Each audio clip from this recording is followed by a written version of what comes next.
বাবা এগুলো কত করে? এগুলো 20 টাকা করে আর এগুলো 10 টাকা করে। ঠিক আছে, তাহলে আমাকে 20 টাকার বলো। আই আমাকে 4টা কেক দে তো। ম্যাডাম আপনি একটু দাঁড়ান, ওই স্যারকে একটু দিয়ে নেই, উনি আগে আসছে তো। তুই কি কথা শুনতে পাস না? আমি তোকে কি বলছি? আমি 4টা কেক চাইছি, আমাকে জলদি 4টা কেক দে। ম্যাডাম আপনি একটু দাঁড়ান, ওনাকে দিয়ে নেই। তুই বোধহয় আমার কথা ঠিকঠাক মতো শুনতে পাস না। আমাকে আগে দিতে বলছি মানে আমাকে দে। ইটস ওকে, সমস্যা নাই। ওনার মেবি একটু তাড়া আছে, তুমি ওনাকে আগে দিয়ে দাও। জি স্যার। এই নেন আপনার মোট বিল হয়েছে। ম্যাডাম আমার টাকাটা।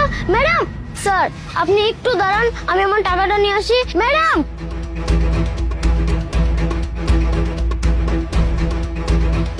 ম্যাডাম ম্যাডাম আমার টাকাটা। টাকা? কিসের টাকা? আমি তোকে কোনো টাকা দিতে পারবো না। তোর কত বড় সাহস তুই আমার কাছে টাকা চাচ্ছিস? ম্যাডাম আপনি যে আমার দোকান থেকে কেক নিয়ে আসলেন, আপনি আমার টাকা দিবেন না, এটা কেমন কথা? তুই বোধহয় এইটা জানিস না যে আমার বয়ফ্রেন্ডকে, হ্যাঁ, আমি যদি আমার বয়ফ্রেন্ডকে একবার বলি তোর ওই দোকান ওখান থেকে লাথি মেরে উড়াই দিবে। ম্যাডাম আপনার বয়ফ্রেন্ড যেই হোক না কেন, আমি আপনার বয়ফ্রেন্ডের চিনতে চাই না। আপনি আমার পাওনা টাকা দিয়ে দেন, আমি যাইগা। আচ্ছা তাই না? সাইজ তো এতটুকু, জবান তো এত বড়, খুব চটং চটং মুখ থেকে কথা বেরোতেছে। শোন, এই অফিসের ম্যানেজার হচ্ছে আমার বয়ফ্রেন্ড, বুঝলি?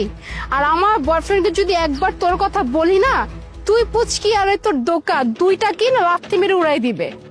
ম্যাডাম দয়া করে আমাকে মতন গরিব মানুষের সাথে এরকম করবেন না। আপনি আমার পাওনা টাকাটা দিয়ে দেন, আমি যাইগা। কি ব্যাপার, আপনি বাচ্চাটার গায়ে হাত তুললেন কেন, আর ওর সাথে এমন আচরণই বা কেন করছেন? It's my personal matter and who are you? আমি কে সেটা আপনার না জানলেও চলবে। আপনি আগে আমাকে এটা বলেন যে আপনি ওর সাথে খারাপ আচরণ কেন করছেন। একে তো আপনি ওর দোকানে গেলেন, তাড়াহুড়ো করে ওর কাছ থেকে আপনি জিনিস নিলেন, সেটা নিয়ে আবার চলে যাচ্ছেন, কোনো টাকা দিলেন না। এই বেচারি যখন এসে আবার আপনাকে বললো যে আমার টাকাটা আমাকে দিয়ে দেন, তখন আবার তার গায়ে হাত তুললেন, তার সাথে খারাপ আচরণ করছেন কেন? এই যে শোন, এটা আমার ইচ্ছা, আমি ওকে টাকা দিব কি দিব না, থাপ্পড় মারবো কি মারবো না, আমার ইচ্ছা। আর আমার ইচ্ছা হয়েছে আমি ওকে টাকা দিব না, ওর কাছ থেকে জিনিস নিয়ে আসছি, ব্যাস। আচ্ছা, মানুষের মাথা কিনে নিচ্ছেন নাকি আপনি?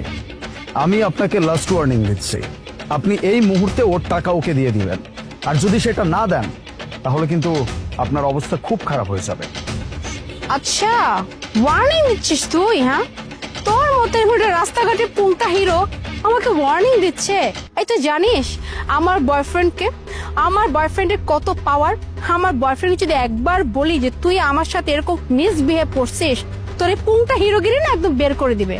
শোন, এই অফিসটা দেখতে পাচ্ছিস, এই অফিসের ম্যানেজার হচ্ছে আমার বয়ফ্রেন্ড। এখন নিশ্চয়ই বুঝতে পারছিস যে আমার বয়ফ্রেন্ডের পাওয়ার কতটুকু। আচ্ছা, আপনার বয়ফ্রেন্ড এই অফিসের ম্যানেজার, নাম কি তার? আরে বাবা, তোর তো দেশে সবকিছু তো অনেক বেশি ইন্টারেস্ট, এখন তুই নামও জানতে চাচ্ছিস? ওকে ফাইন, তাহলে নামটা তোকে আমি বলি। আমার বয়ফ্রেন্ডের নাম হচ্ছে আপন। বাহ, নাইস নেম। তাহলে তো এবার আপনার টাকা অবশ্যই দিতে হবে, শুধু টাকাই না, টাকাও দিবেন, এমনকি ওর কাছে আপনি পা ধরে ক্ষমাও চাইবেন। কি বললি তুই? হ্যাঁ, আমার টাকা দিতে হবে? হ্যাঁ, এই বাচ্চার পা ধরে আমি ক্ষমা চাইবো? তোর এত বড় সাহস! দাঁড়া, তোকে তো এখন সাহায্য করতেই হবে। আমি এক্ষুনি আমার বয়ফ্রেন্ডকে কল করে না তোর কথা বলতিস, তারপর তুই দেখবি তোর কি হাল হয়। হ্যালো আপন, আমি তোমার অফিসের নিচেই আছি, তুমি একটু জলদি আসো তো। এখানে একটা রাস্তাঘাটের পুংটা হিরো আমার সাথে মিসবিহেভ করতেছে, ওকে এসে ওর অবস্থানটা বুঝাই দাও যে ও কার সাথে কি করতেছিল। দাঁড়া, এক্ষুনি আমার বয়ফ্রেন্ড আসতেছে, তারপর তোকে দেখাবে মজা কি বলে। কে তোমার সাথে খারাপ ব্যবহার করে? স্যার আসসালামু আলাইকুম। ওয়ালাইকুম আসসালাম। আরে স্যার বলেন না, আমার গার্লফ্রেন্ডের সাথে কোন বাজে লোক জানি রাফ বিহেভ করছে। আপনার গার্লফ্রেন্ডের সাথে যেই বাজে মানুষটা খারাপ আচরণ করছে সে আর কেউ না, আমি। স্যার আপনি মানে বুঝলাম না। আমি আপনার গার্লফ্রেন্ডের সাথে আমিই বাজে আচরণ করছি, আর আপনার গার্লফ্রেন্ড আমাকেই শায়েস্তা করার জন্য আপনাকে ডেকেছে। আপনার গার্লফ্রেন্ডের সাথে বাজে আচরণ করার কারণটা আপনি জানবেন না? এই যে বাচ্চা মেয়েটা, এই বাচ্চা মেয়েটার দোকান থেকে আপনার গার্লফ্রেন্ড কিছু জিনিসপত্র নিয়ে আসছে, আর সেই জিনিসের দাম না দিয়ে চলে আসতেছিল। যখন এই বেচারি মেয়েটা আপনার গার্লফ্রেন্ডের কাছে এসে আবার বলছে যে আমার টাকাটা আমাকে দিয়ে দেন, তখন আপনার গার্লফ্রেন্ড এই বাচ্চা মেয়েটার গায়ে হাত তুলছে, এমনকি তার সাথে বাজে আচরণ করছে।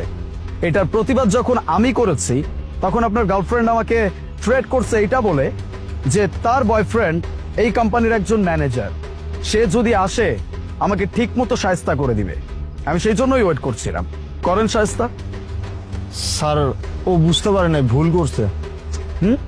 বুঝতে পারিনি, কি বলছেন?